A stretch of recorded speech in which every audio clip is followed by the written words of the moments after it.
আজকের লেসনটা 2023 সালের এসএসসি পরীক্ষার্থীদের জন্য। তোমাদের জন্য আজকে আমরা ইংলিশ ফার্স্ট পেপারের একটা ম্যাচিং নিয়ে এসেছি। আমরা প্রথমে ম্যাচিংটা দাঁড় করাবো, আননোন ওয়ার্ড থাকলে তার অর্থটা জেনে নেব। এর পরবর্তী শিটে গিয়ে আমরা দেখব যে আমরা যেটা দাঁড় করালাম সেটা সঠিক হয়েছে কিনা। নিশ্চয়ই তোমরা মনোযোগের সাথে বসেছ। মনোযোগ না দিতে পারলে এই মুহূর্তে বসো না, যখন মনোযোগ দিতে পারবো তখন বসবা। কারণ আমরা জানি যে গভীর মনোযোগ ছাড়া কিন্তু আমরা কোনো কিছুই করতে পারি না। ঠিক আছে, শুরু করছি। দেখো, প্রথমে আমরা এটা নিয়ে নেই। এ কলামের এ নাম্বারটা নিয়ে নিলাম। দেখো, এনভায়রনমেন্ট পলিউশন বি কলাম থেকে কোনটা নিতে পারি?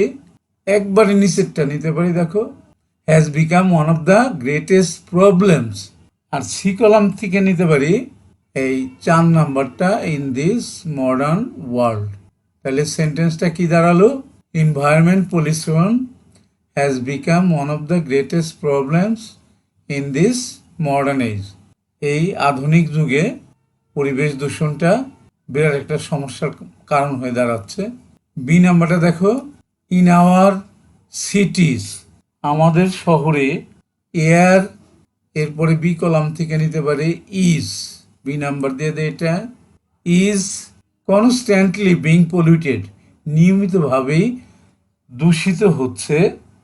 কি দ্বারা? এই যে বাই, এটা দিতে পারি বি নাম্বার। সি কলাম থেকে 5 নাম্বারটা, by smoke of factories and vehicles, কলকারখানা এবং যানবাহনের এই ধোঁয়া, স্মোক থেকে নিয়মিতভাবেই আমাদের বাতাসটা দূষিত হচ্ছে, শহরের বাতাসটা দূষিত হচ্ছে। এরপরে সি নাম্বারটা যদি ধরি, even the ground we walk, এমনকি মাটি যেখান দিয়ে আমরা হাঁটি। বি কলাম থেকে নিতে পারি আমরা এই 5 নাম্বারটা নিতে পারি, 6 নাম্বারটা নিতে পারি। C number, on both in rural and urban areas, গ্রাম্য অঞ্চল এবং শহর অঞ্চলে উভয় জায়গায়। আর সি কলাম থেকে নিতে পারি আমরা একবারে শেষেরটা, 7 নাম্বারটা নিতে পারি, ইজ পলিউটেড বাই গার্বেজ, এই ময়লা আবর্জনা দ্বারা দূষিত হচ্ছে কিন্তু। তাহলে সেন্টেন্সটা আবার দেখি। তাহলে সেন্টেন্সটা কি দাঁড়ালো? Even the ground we walk, এমনকি যে মাটিতে আমরা হাঁটি, on both in rural and urban areas, শহর এবং গ্রামাঞ্চলে, ইজ পলিউটেড বাই গার্বেজ, সেটাও দূষিত হয়েছে গার্বেজ দ্বারা, মানে ময়লা আবর্জনা দ্বারা। এবার ডি নাম্বারটা দেখি আমরা, ওয়াটার ইজ অলসো পলিউটেড, পানিও দূষিত হচ্ছে, দূষিত হয়ে গেছে। In various way, B column থেকে নিতে পারি 3 নাম্বারটা, এটাকে ডি নাম্বার দিই আমরা, ইন ভেরিয়াস ওয়ে, বিভিন্নভাবে। আর সি কলাম থেকে ইন আওয়ার কান্ট্রি, এটা নিতে পারি ডি নাম্বারটা। তাহলে water is also polluted in various ways in our country, আমাদের দেশে পানিও বিভিন্নভাবে দূষিত হচ্ছে। এবার আমরা এই নাম্বারটা নিয়ে নিই দেখে, ইন স্যানিটারি ল্যাট্রিনস, কাঁচা পায়খানা, use of insecticide in the fields, জমিতে কীটনাশক ব্যবহার। এরপরে এ নাম্বারটা দেখো, বি কলামের এ নাম্বারটা, এটা নিতে পারি আমরা ই, ডাম্পিং অফ পয়জনাস কেমিক্যালস, এই বিষাক্ত রাসায়নিক দ্রব্যাদি, অ্যান্ড ইন্ডাস্ট্রিয়াল ওয়েস্ট, এটা নিতে পারি আমরা সি কলাম থেকে 6 নাম্বারটা নিতে পারি ই নাম্বারে, and industrial waste into rivers are major causes of water pollution. এই যে কলকারখানা, রাসায়নিক দ্রব্যাদি, বিষাক্ত রাসায়নিক দ্রব্যাদি যেটা নদীতে ফেলা হয়, সেখান থেকেও কিন্তু পানি দূষণ হয়ে থাকে। এবার আমরা এফ নাম্বারটা নেব। এফ নাম্বারে কি বললো? সাউন্ড পলিউশন, শব্দ দূষণ, is also on the rise, এটাও বৃদ্ধি পাচ্ছে। আমরা এই বি কলাম থেকে নিতে পারি আমরা 5 নাম্বারটা, due to indiscriminate use of, এ সি কলাম থেকে 1 নাম্বারটা নিতে পারি এফ নাম্বারে, অফ হর্নস, এই যে যানবাহনের যে হর্নস বাজায়, লাউড স্পিকার যখন মিউজিক বাজায় তার লাউড স্পিকারে, অ্যান্ড ইন্ডাস্ট্রিয়ালাইজেশন, এবং শিল্পায়নের ফলে এটা কিন্তু শব্দ দূষণগুলো হচ্ছে।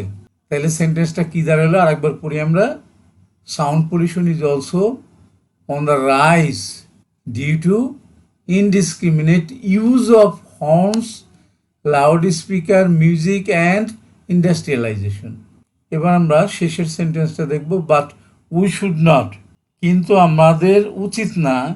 আমরা এই জি নাম্বারটা নিতে পারি বি কলাম থেকে। 2 নাম্বারটা remain idol in the face of alarming pollution, এটা নিতে পারি জি নাম্বার সি কলাম থেকে 2 নাম্বারটা। তাহলে লাস্টের সেন্টেন্সটা কি দাঁড়াইলো? But we should not remain idle, অলসভাবে বসে থাকতে পারি না in the phase of alarming pollution, এই দূষণের যে মানে ভয়াবহতা এটা দেখে আমরা বসে থাকতে পারি না, আমাদের কিছু করণীয় উচিত। তাহলে দেখলাম যে আমরা দাঁড় করালাম, দাঁড় করানো কিন্তু আমাদের হয়ে গেল।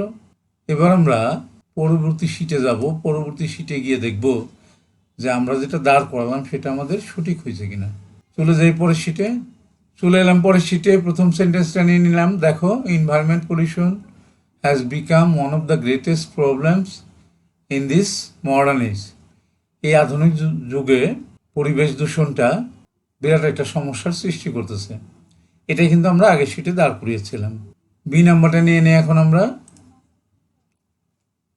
ইন আওয়ার সিটিজ, আমাদের শহরে air is constantly being polluted, বাতাস নিয়মিত দূষিত হচ্ছে, by smoke of factories and vehicles, কলকারখানার ধোঁয়া এবং যানবাহনের ধোঁয়া দ্বারা।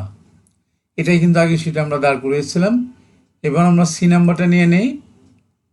দেখো সি নাম্বারটা, ইভেন দ্য গ্রাউন্ড, এমনকি মাটিতে উই ওয়াক, যে মাটিতে আমরা হাঁটি, on both in rural and urban areas, গ্রাম অঞ্চল এবং শহর অঞ্চলে, ইজ পলিউটেড বাই গার্বেজ, এই ময়লা আবর্জনা দ্বারা দূষিত হচ্ছে। এটাই কিন্তু দাঁড় করিয়েছিলাম আগের শিটে। এরপরে ডি নাম্বারটা নিয়ে নেই।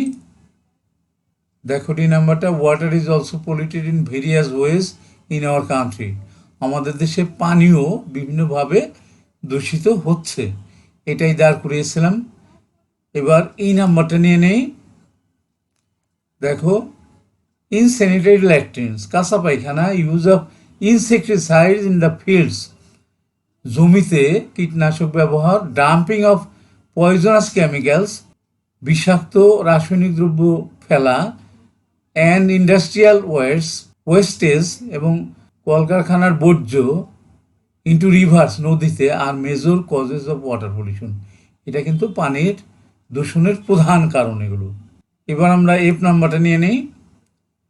Sound pollution is also on the rise due to indiscriminate use of horns, loudspeaker music and industrialisation. এই শব্দ দূষণটাও বেড়ে যাচ্ছে, এই অহরহ গাড়ির হর্ন বাজানো, স্পিকার সাইডে গান বাজনা বাজানো এবং শিল্পায়নের কারণে এই শব্দ দূষণটা বেড়ে যাচ্ছে। এটাই কিন্তু আমরা আগে সেটা দাঁড় করিয়েছিলাম। এবার লাস্ট ওয়ানটা নিয়ে নেব, জি নাম্বারটা, but we should not remain idol, আমাদের অলসভাবে বসে থাকলে চলবে না, in the phase of alarming pollution, এই ভয়াবহ দূষণ দেখে আমাদের বসে থাকলে চলবে না, আমাদের কিছু একটা করতে হবে। তাহলে দেখলাম যে আগের শিটে আমরা যেগুলো দাঁড় করিয়েছিলাম এই শিটে সেগুলোই আসছে, অর্থাৎ আমাদের দাঁড় করানোটা সম্পূর্ণ সঠিক ছিল। আমরা শেষ করার আগে যে কথাটা না বললেই নয়, সেটা হলো, তোমরা কেউ যদি আমার চ্যানেলে নতুন হয়ে থাকো এবং আমার পড়ানো যদি ভালো করে বুঝতে পারো, শিখতে পারো, তাহলেই শুধুমাত্র আমার চ্যানেলটাকে সাবস্ক্রাইব করে দিবে, আদারওয়াইজ নট। আর যারা ইতিমধ্যেই আমার চ্যানেলটাকে সাবস্ক্রাইব করে দিয়েছো তাদেরকে অসংখ্য ধন্যবাদ। তাদেরকে বলবো যে তোমরা প্র্যাকটিস করবা, প্র্যাকটিস ম্যাক্সিমাম পারফেক্ট, খুবই সত্য কথা। যে যত বেশি প্র্যাকটিস করতে পারবা সে তত বেশি ভালো ফলাফল করতে পারবা, এটাই কিন্তু ভালো ফলাফল করার গোপন রহস্য। ঠিক আছে, শেষ করছি। Thank you for watching, see you next.